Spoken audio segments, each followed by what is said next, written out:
Love is an amazing and magical feeling that inspires writers to pen books, composers to create music, and directors to make films. But if this feeling is distorted and belongs to a sick person, it can turn into a destructive force capable of ruining countless lives. Can money change a person? It not only reveals one's true face by stripping away the mask of feigned kindness and compassion. Most people are attracted to power and wealth. However, in the pursuit of these things, it's so easy to lose oneself and transform from a good person into a real monster. A piercing woman's scream rang out in the parking lot of the Century Park East building in Los Angeles, California, USA, on July 28, 2008. It happened in the evening when most employees of the office building had already started heading home. Upon hearing this chilling sound, several people immediately reacted and rushed to help. One of the witnesses managed to spot an unknown man who disappeared in an instant, jumping into a red SUV. Right next to where he was seen, a woman was found lying in a pool of her own blood. The random witness, running up to her, was shocked by the victim's condition. The only thing not covered in blood was her eyes, looking at him pleadingly for help. Despite severe injuries, the woman managed to get up. She reached out her hand and asked for help before losing consciousness. The witnesses called the emergency services, and the police and an ambulance immediately headed to the scene. Around 7:25 p.m., special services personnel arrived on the third level of the office parking lot. This was where the unknown victim was attacked and seriously wounded, having received several stab wounds. By the time the medics arrived, the woman was already unconscious.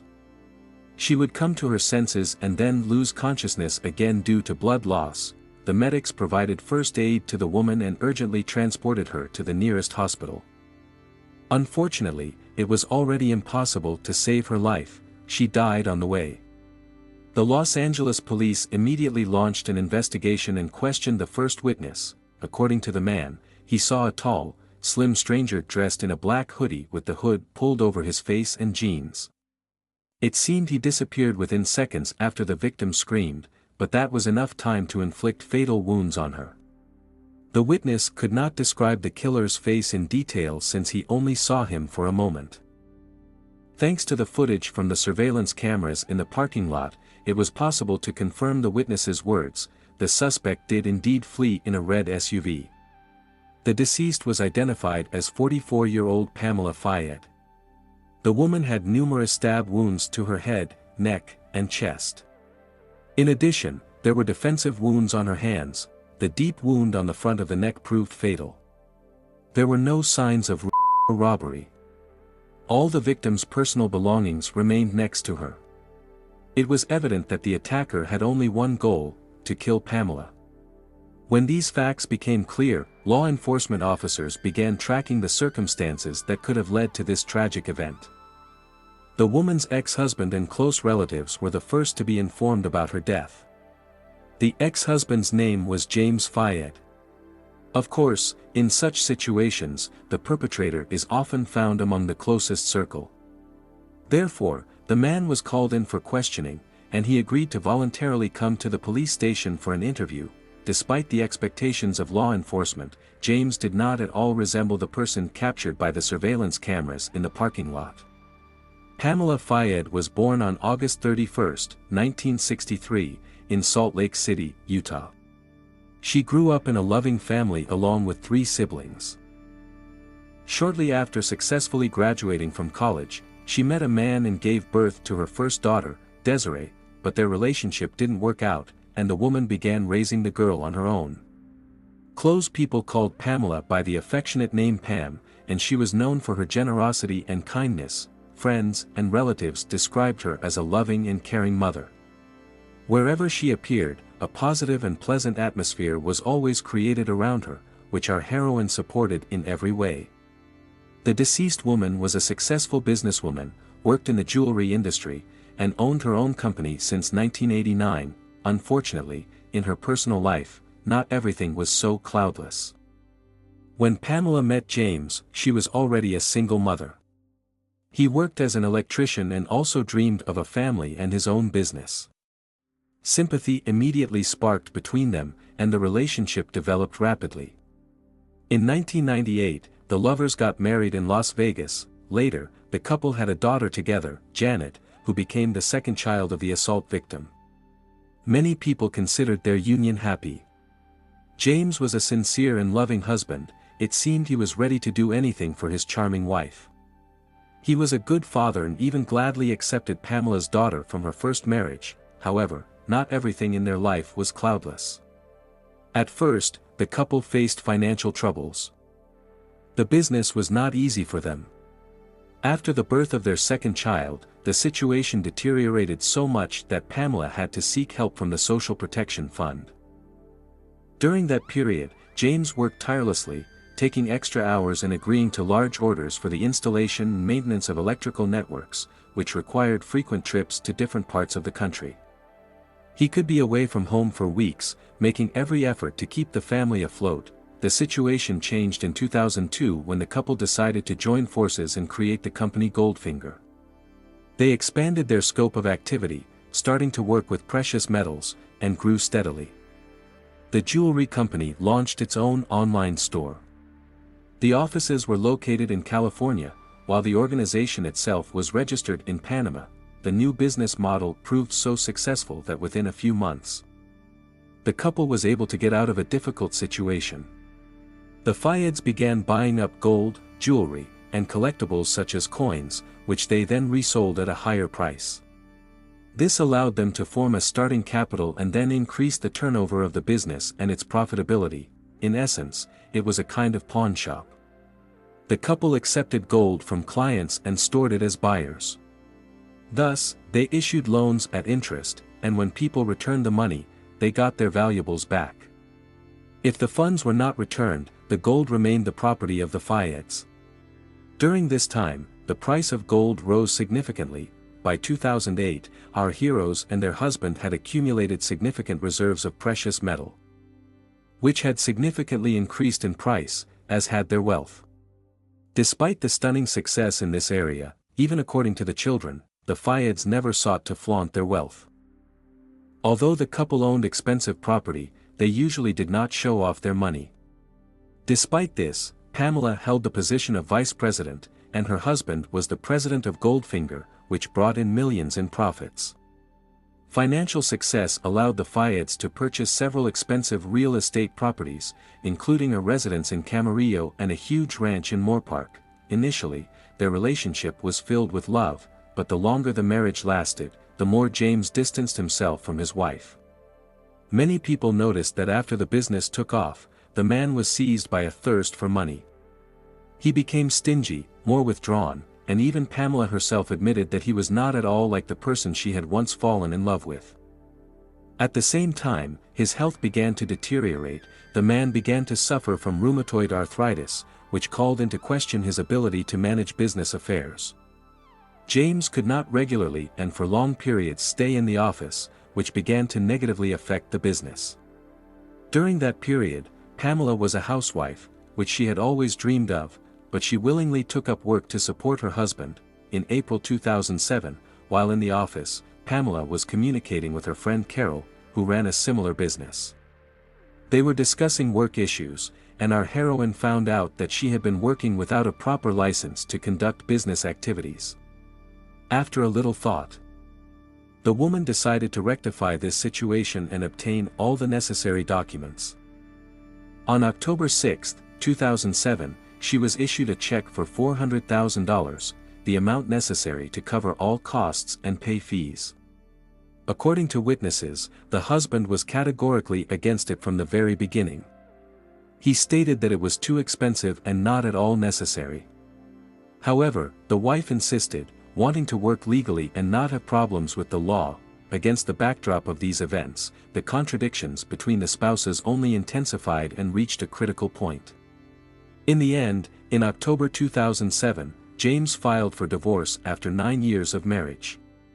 He tried to get a ban on Pamela's access to the family business so that she could not continue the process of licensing the company's activities. Moreover, Pamela was even forbidden to appear in the company's offices, and her elder daughter Desiree was fired after several years of working there.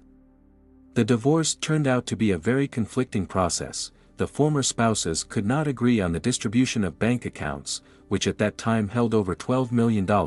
James managed to refuse his wife access to the company's assets, which dealt a devastating blow to her. Despite her wealth, the woman was forced to borrow money from loved ones to hire a lawyer. In addition, James cut off all of Pamela's contacts with business partners. The heroine of the story considered such actions by her husband to be a real meanness, because it was she who had stood at the origins of this organization.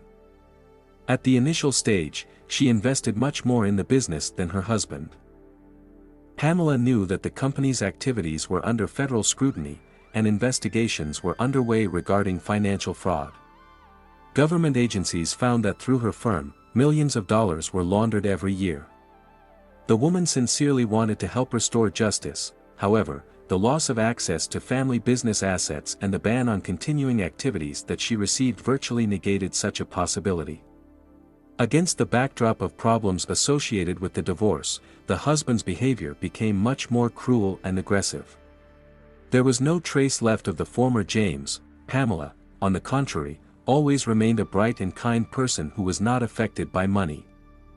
The heroine of the story had friends with whom she had maintained relationships for many years. Fortunately, after the controversial court proceedings, Pamela's ownership of the business was recognized, so she was able to get what rightfully belonged to her. On the day of her death, July 28, 2008, James and Pamela met with their lawyers to resolve the existing problems in their favor. The federal investigation was still ongoing. Both meetings with lawyers were scheduled in offices located above the parking lot. James communicated with his lawyer from approximately 3:30 p.m. to 6:30 p.m. At almost the same time, Pamela was having a conversation with her lawyer nearby. After the meeting ended, she returned to her car, which was parked on the third floor of the parking lot. From the detective's point of view, these circumstances provided the ex-husband with a motive and opportunity to attack. He knew exactly where his ex-wife would be and wanted to get rid of her. However, during the interrogation, the man denied any involvement in what happened. He claimed that despite all the disagreements, he had no intention of harming his ex-wife. James insisted that during the specified time period, he was in the office with his lawyer. His alibi turned out to be really reliable and was confirmed by both the lawyer and numerous recordings from surveillance cameras. Certainly, James was the closest person to the family business, so the police tried to find out who else could be an enemy of 44-year-old Pamela. The man continued to deny that the heroine of the story had any conflicts with partners at all. The woman had no connections with the criminal world. But the very nature of the crime indicated the opposite. In the interrogation room, the man behaved surprisingly calmly, which even seemed strange. If he really was not involved in what happened and had no idea who killed his ex-wife and why, he should have at least been worried that he could become the next victim. It is possible that against the backdrop of financial problems, the couple could have made serious enemies for themselves. However, it seemed that James was not at all bothered by this. The officers were convinced of his involvement in the murder, but they could not prove it right away. Therefore, the person who became the main suspect in organizing the attack had to be released. All the recordings from various parking cameras, including external ones, fell into the hands of the police. This made it possible to track the movement of the criminal when he approached the building, as well as the red SUV. The surveillance camera footage revealed something unusual. James, leaving the building, behaved surprisingly calmly, even too much so, given the constant fuss around. At the same time, the main suspect just stood there, and then, as if nothing had happened, headed toward his car. It seemed that he was not at all worried about what had happened. The detectives regarded such behavior as evidence that the criminal knows perfectly well what awaits him inside the building, and therefore does not want to be at the epicenter of events when the police arrive there. Meanwhile, the investigators continued to analyze the video recordings they had obtained. It became obvious that the heroine of the story fell into a trap when she approached her car. There was no doubt that she was being watched. A suspicious red SUV drove up and stopped in the next lane. Then it moved, cutting off the woman's escape routes. As soon as she took the keys out of her purse and tried to get into the car, the attacker jumped out and attacked her with a knife, leaving no chance of escape. The killer sneakily attacked from behind, although he was much bigger and heavier than his victim. According to forensic experts, the massacre lasted from 1 to 3 minutes. Despite desperate resistance, the criminal's knife reached its target. The blow to the throat proved fatal. The wound was so deep that the victim survived only a few minutes, quickly losing consciousness. In just 3 to 4 minutes, the woman died without even waiting for the ambulance to arrive. The car's license plate number was tracked down. It turned out that the vehicle had been rented from one of the most well-known rental companies in the city. Access to the car was obtained, but it had already undergone a porous cleaning. Before returning the car to the rental service, forensic experts carefully examined the interior.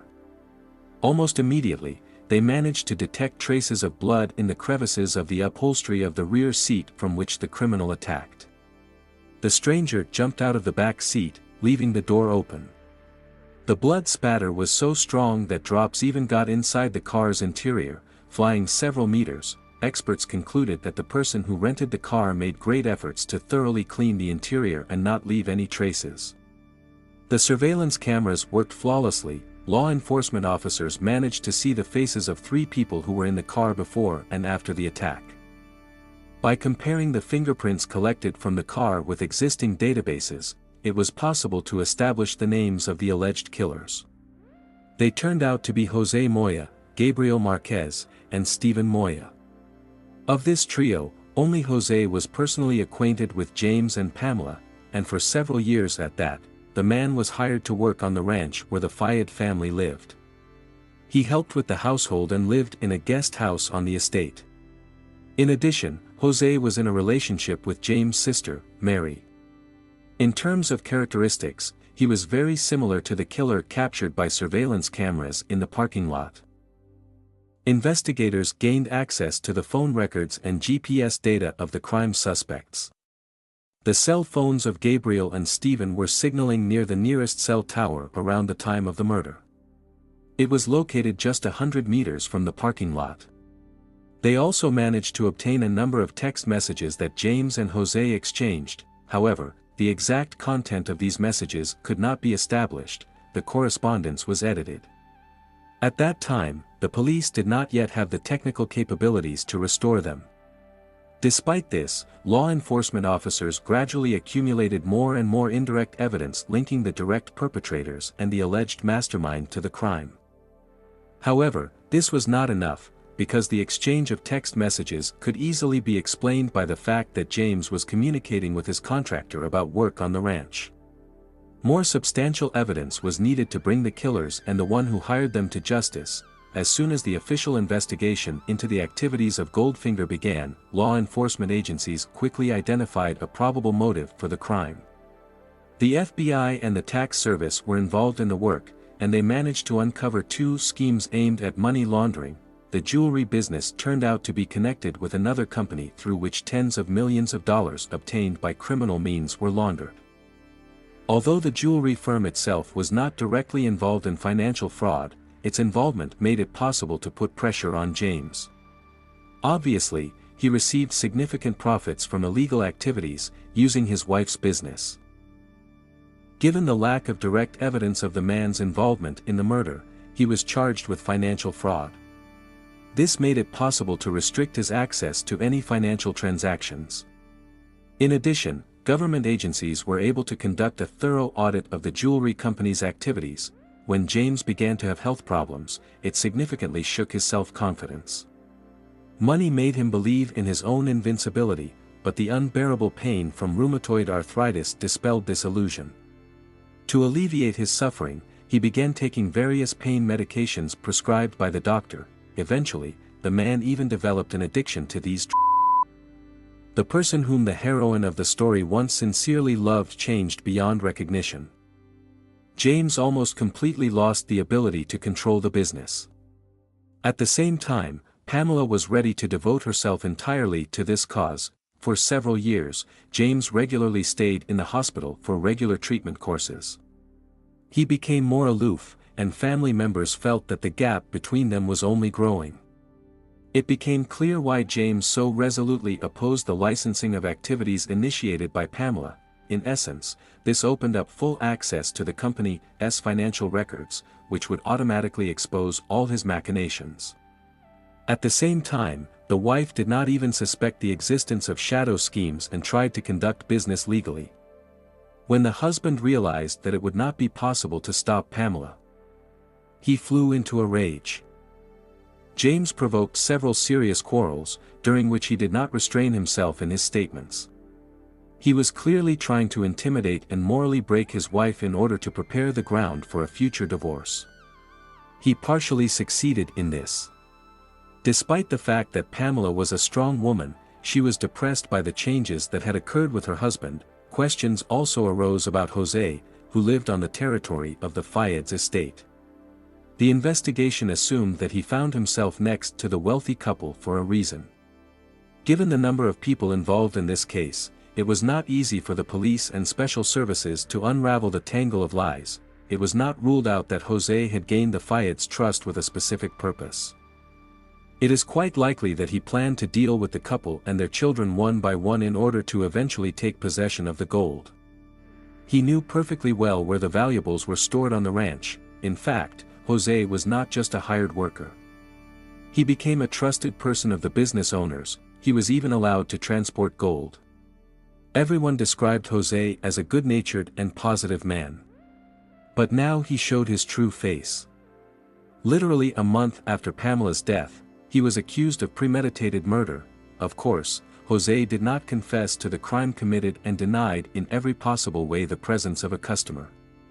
To put this man behind bars for a long time, much more evidence was needed than just recordings from surveillance cameras. James was charged with conducting illegal activities related to finance. It was found out that Pamela did not start obtaining a license and paying all the necessary fees and duties by chance. The FBI had contacted her even before the murder. It was then that the woman learned about her husband's financial fraud. The agents confirmed that the heroine of the story was ready to cooperate with the investigation. However, no official agreements were concluded. The woman's desire to license her activities was regarded as a desire to contribute to the exposure of criminal schemes. A meeting with an agent was scheduled, but it never took place. The heroine of the story was killed. Law enforcement officers were convinced that James Fayed had learned about the leak of information. After that, it became clear to him that his wife intended to interfere with his illegal activities. This was a strong motive for organizing the crime and eliminating the person who could stand in his way. At the scheduled meeting, Pamela was to be provided with irrefutable evidence of James' crimes, who for many years had used the family business for illegal enrichment. On August 1, 2008, 45-year-old James Fayed was arrested on his own ranch. The arrest was carried out by FBI agents. Finally, he was officially announced the list of charges and taken into custody. The man immediately demanded his lawyer and continued to claim that he had no idea what was happening. He denied any involvement in criminal activity, referring to his wife, who had been at the origins of the business. And supposedly it was she who violated the law. Of course, this was a lie, because everything that the investigators said had already been proven. Some time after that, James was charged with the murder of his ex-wife.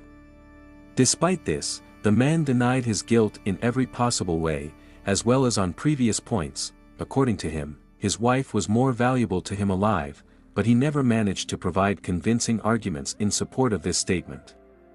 Given his behavior during the divorce, he was going to get the most out of the breakup anyway. Pamela's death provided an opportunity to avoid prosecution and the need to share property, but it seemed impossible to prove this at this stage of the investigation. All records of telephone conversations and correspondence between the criminals were destroyed. Given the connection between the alleged perpetrator and the customer, the judges could reject the prosecution's arguments. Unexpectedly, one of the prisoners with whom James was in prison while awaiting trial came to the rescue. On September 9, 2008, one of the FBI agents received information that a prisoner named Smith wanted to talk to the police. According to him, James behaved suspiciously, but at the same time they managed to find a common language and communicate quite frankly. Smith also believed that the main suspect was involved in the murder as a customer, to obtain irrefutable evidence. He agreed to wear special eavesdropping equipment after returning to his cell. In exchange for this, Smith expected to receive a less severe punishment for his offenses. He was provided with everything necessary, and that same evening he began a frank conversation with his cellmate. All this was secretly recorded and became valuable evidence of James' guilt. Again, the man openly confessed to his so-called friend that he had organized the murder of his ex-wife. He instigated Jose to do this, offering him $25,000. As it turned out, after that he planned to hire a hitman to eliminate the perpetrator and cut off the only thread that connected him with Pamela's death. Jose was supposed to die so as not to be able to testify against him, but ill fate bypassed the perpetrator. When the murder plan was maturing, James was in the process of divorcing his wife. Already after the dissolution of the marriage, as a result of which Pamela received $1 million, he went mad with rage and turned to his employee. This first happened in October 2007. Jose agreed to carry out the order and, in turn, hired 2 more assistants. This entire bloodthirsty company was recorded by parking cameras when they were sitting in a red SUV. By all indications, Jose was afraid to attack the businesswoman alone. It was assumed that the partners would provide cover for him if necessary. Thus, 3 adult men went to kill a frail woman. James regretted that the criminals turned out to be short-sighted and shown in front of witnesses and cameras in a bright, noticeable car that was easy to track, although he recommended that they do everything inconspicuously in another place. Now James was trying to put things in order and cover all traces so as not to end up on death row. Pamela's daughter from her first marriage enthusiastically spoke about what a wonderful man James was at the beginning of his relationship with her mother. He really managed to become a real father to her. Until the last minute of her mother's life, the girl was grateful to him for this. Of course, after this tragedy, those feelings disappeared without a trace. In fact, alarming harbingers of the murder were noticed even during the divorce process. Once Pamela visited her friend in a state of strong agitation and nervousness. She smoked incessantly, lighting one cigarette after another. When she finally managed to explain the reason for such behavior, she said that she had the feeling that Jose was stalking her. Shortly before this incident, she ran into him several times. In any case, for a year she lived in fear, could not relax, and constantly looked over her shoulder. In 2011, court hearings began in the case of the murder of Pamela Fayed. Many witnesses testified at the trial, including even the accused sister Mary, who was dating the hired killer. The young woman admitted that her brother had previously tried to involve her in planning the crime, but she rejected his offer. Mary turned to James' other sister, Patty. She offered Patty's husband, who served as a police officer in the state of Wyoming, to commit murder for a reward. Patty was shocked by this unexpected offer and strongly opposed it. After a stormy reaction and negative attitude from Patty, Mary suddenly stated that it was all an unfortunate joke and asked not to tell anyone about their conversation. James' lawyer made every effort to justify his client and show him in the best light, but in the current situation, it was extremely difficult. In fact, no one spoke about him positively. James was described as a person with a nasty character, although hardworking, very harsh and quick-tempered, especially after the onset of the disease. In the end, the prosecutor's office managed to prove the guilt of the killer who had dealt with his own wife with the hands of other people. The jury found him guilty of first-degree murder, as well as conspiracy to commit murder. James was sentenced to death. His lawyer filed numerous appeals, but they were all rejected. Currently, the convict is in San Quentin State Prison, awaiting execution. Jose and his accomplices were found guilty of premeditated contract killing and sentenced to life imprisonment without the right to parole. $17 million from the accounts of Goldfinger were returned to the victims of James' fraudulent actions, who numbered over 1,000 people. Finally, James was charged not only with murder but also with the illegal use of his wife's business and property for the purpose of money laundering. The investigation managed to uncover the entire criminal scheme. The return of funds became possible thanks to several owners of foreign accounts. Among them were citizens of the USA, Australia, and Canada. I look forward to hearing your thoughts in the comments. Don't forget to subscribe to the channel and hit the like button. Until next time, friends.